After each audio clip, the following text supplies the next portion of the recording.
Praise the lord. Bless food रेसिपीमध्ये आपणा सर्वांचं खूप मनापासून स्वागत. आज आपण एक पारंपरिक पण तितकीच चवीला भारी अशी उसावरच्या घेवड्याची भाजी कशी करायची ते बघणार आहोत. त्यासाठी व्हिडिओ शेवटपर्यंत नक्की बघा. तर आज आपण उसावरच्या घेवड्याची म्हणजे उसावरच्या ज्या शेंगा असतात त्यांची भाजी कशी करायची ते बघणार आहोत. या पद्धतीने कराल तर न खाणारे देखील अगदी आवडीने खातील. बऱ्याच भाज्या अशा आहेत की ज्या हल्ली लोप पावत चाललेल्या आहेत, म्हणजे लोकांना माहिती देखील नाही आहेत. तर आमच्याकडे कोल्हापूरला याला उसावरचा घेवडा किंवा उसावरच्या शेंगा म्हणतात. तर तुमच्याकडे काय म्हणतात हे देखील कमेंट करून सांगा. तर या शेंगा स्वच्छ धुवून खोडून घेतलेल्या आहेत. तर या कोवळ्या शेंगा आहेत, त्यामुळे याचे जे बी आहेत ते असे तुम्हाला छोटे छोटे दिसत आहेत आणि साधारणतः जर शेंग जून असेल तर त्याच्या बिया अशा मोठ्या असतात. ते शेंगा स्वच्छ करून घेतलेल्या आहेत. त्याची दोन कडेला नार असते ती काढून घेतलेली आहे. तर या शेंगा अशा मोठ्या मोठ्या खुडून घेतलेल्या आहेत, म्हणजे हाताने त्याचे तुकडे केलेले आहेत. तितका वेळ नसेल चिरून घेतलं तरीही चालेल. शेंगा धुवून यातलं पाणी पूर्णपणे निथळून काढायचं आहे. कढईमध्ये मी थोडंसं तेल घातलेलं आहे. यामध्ये या शेंगा छान भाजून घ्यायच्या आहेत, परतून घ्यायच्या आहेत.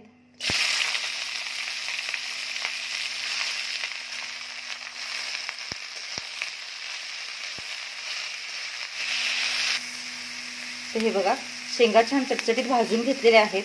या पद्धतीने ज्यावेळेस आपण शेंगा भाजून घेतो शेंगांचा रंग तर टिकून राहतो, शिवाय त्याला एक चव छान येते, तुपकट असा वास येतो.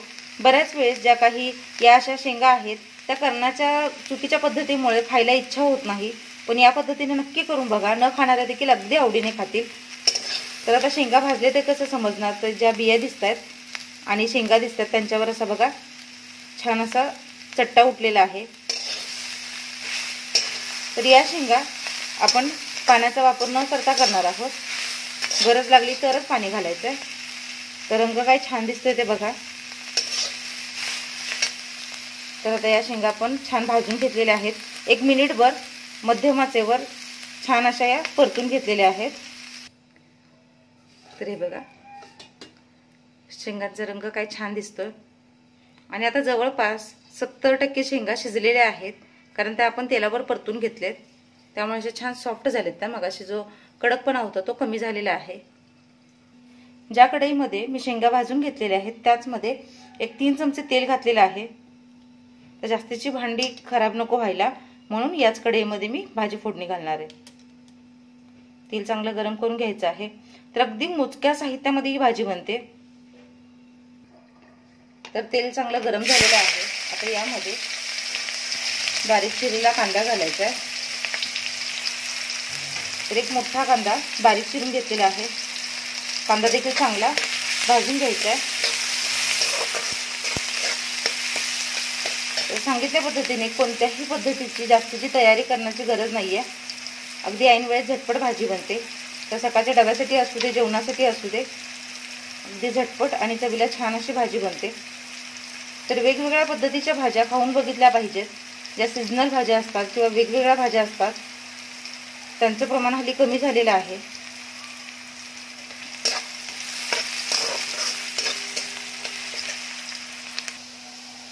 कांद्याचा रंग बदललेला आहे. खूपही आपल्याला करपून घ्यायचं नाहीये. आता यामध्ये मी थोडासा टोमॅटो टाकते. ही जी शेंग असते ती साधारणतः चवीला आंबटसर असते नकळत, त्यामुळे याच्यामध्ये जास्त टोमॅटो घालायची गरज नाहीये. अगदी थोडासा टोमॅटो, तोही मी बिया काढून टोमॅटो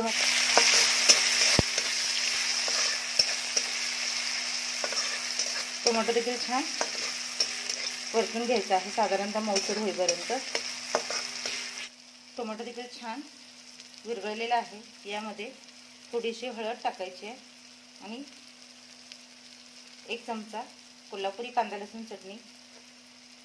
याऐवजी तुम्ही तुमच्याकडे असणारा कोणताही मसाला वापरला तरीही चालेल, पण कोल्हापुरी चटणीमुळे चव छान येते आणि जास्तीचं काहीच घालण्याची गरज लागत नाही, शिवाय रंगही छान येतो.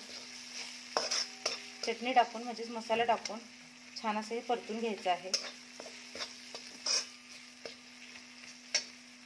आणि मी काय करणार आहे याच्यामध्येच मीठ घालणार आहे. तर या शेंगा शिजून काही कमी वगैरे होत नाहीत पालेभाज्यांसारख्या, त्यामुळे तेलामध्येच मीठ टाकलेलं आहे. या पद्धतीने ज्यावेळेस आपण मीठ टाकतो त्यावेळेस भाजीला चव छान येते, सगळीकडे छान मीठ लागलं जातं।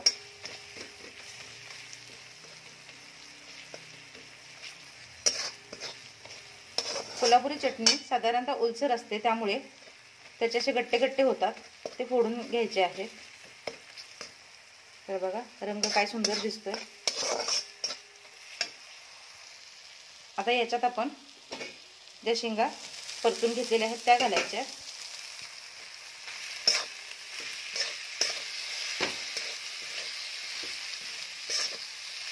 छान मिक्स करून घेऊया।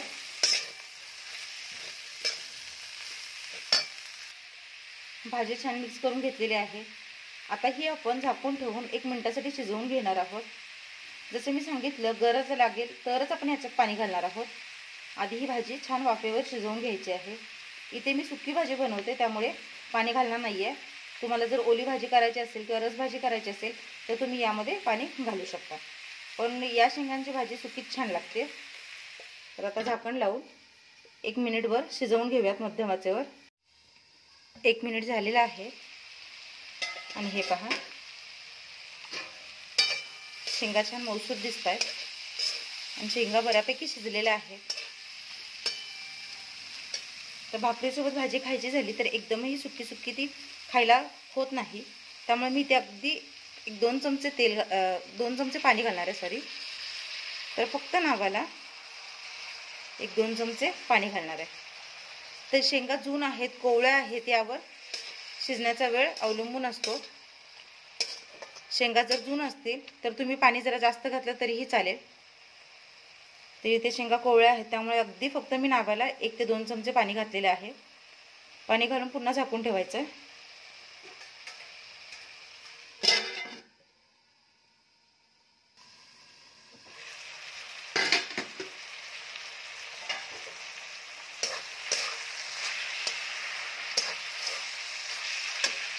तर पुन्हा 1 मिनिटात भाजी छान शिजलेली आहे। आता सगळ्यात शेवट पण महत्त्वाचं म्हणजे त्याच्यामध्ये मी असं जाडं भरडं शेंगदाण्याचं कूट घालणार आहे।